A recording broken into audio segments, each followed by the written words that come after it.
Bismillahirrahmanirrahim. Assalamualaikum warahmatullahi wabarakatuh. Saya atas nama Rika Nandaktami dari kelas Biologi B.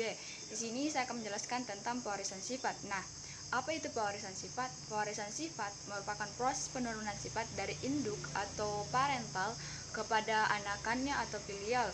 Di dalam pewarisan sifat ini terdapat beberapa komponen utama, yaitu ada kromosom, gen, DNA, dan RNA, kemudian hukum Mendel dan sintesis protein.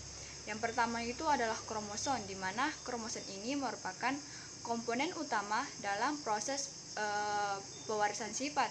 Kromosom memiliki fungsi membawa informasi genetik yang akan diturunkan kepada keturunannya. Jenis kromosom dalam setiap makhluk hidup meliputi kromosom tubuh atau otosom dan kromosom kelamin atau gonosom.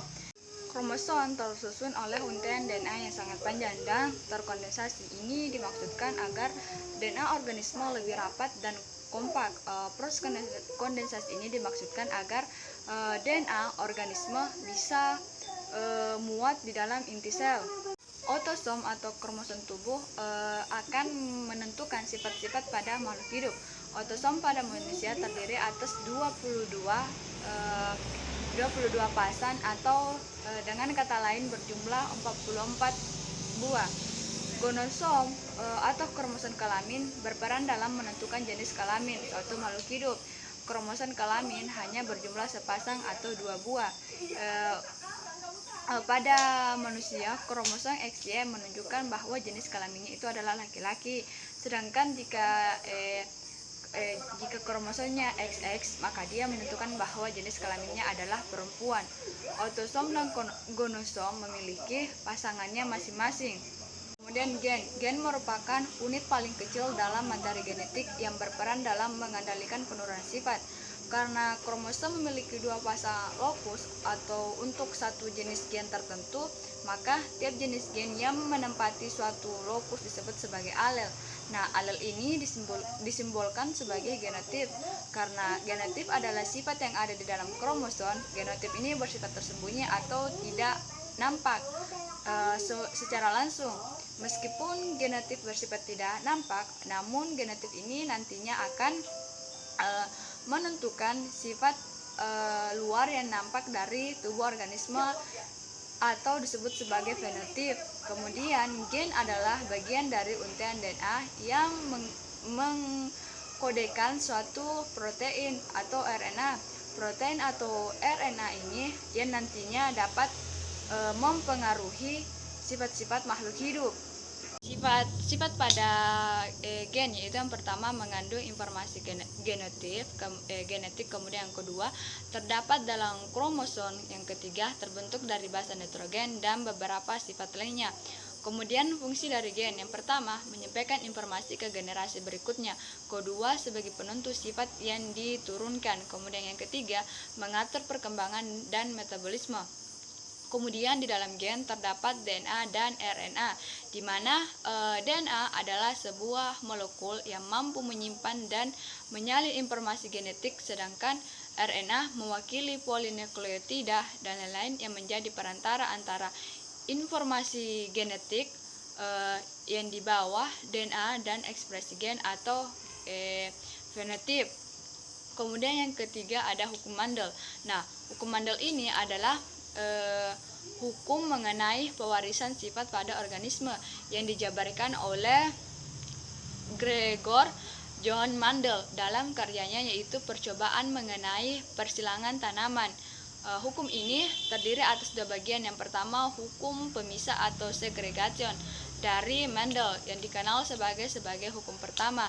Kemudian yang kedua itu hukum berpasangan secara bebas dari Mendel juga yang dikenal sebagai hukum kedua Mendel. Nah, hukum Mendel 1. Dalam hukum ini dinyatakan bahwa gen di induk atau parental terdiri dari sepasang alel yang akan mengalami pemisahan saat pembentukan gamet, sehingga gen di gamet akan berupa satu buah alel. Kemudian hukum Mendel 2. Nah, hukum Mendel 2 menyatakan bahwa jika 2 individu mempunyai 2 pasang atau lebih, maka sifatnya itu akan maka sifatnya diturunkan pada sepasang sifat secara bebas, tidak bergantung pada pasangan sifat yang lain.